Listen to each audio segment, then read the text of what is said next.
गाई यार आज हाम्रो पसलमा एउटा रेडमीको सेट आएको छ होइन MI A1 पुरानो मोडल। यसमा प्रब्लम के छ भन्दाखेरि डिस्प्लेमा लाइट नआउने। भोल्टेज हेर्न सक्नुहुन्छ मजाले खाइरहेछ तर डिस्प्लेमा लाइट आइरहेको छैन। अब यसलाई खोलेर हेरौँ है के छ भनेर।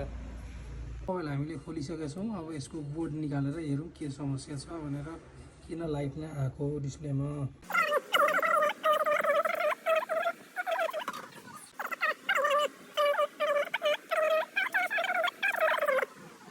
त्यस्तै गरी हाम्रो बोर्डको काम फिनिस भइसकेको छ हैन।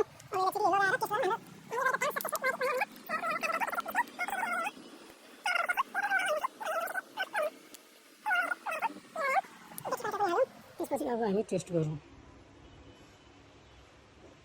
ल हेर्न सक्नुहुन्छ एकदमै डिस्प्ले हाम्रो ओके भइसक्यो, लाइट एकदम आइसक्यो। अब यसलाई फिटिङ गरौँ।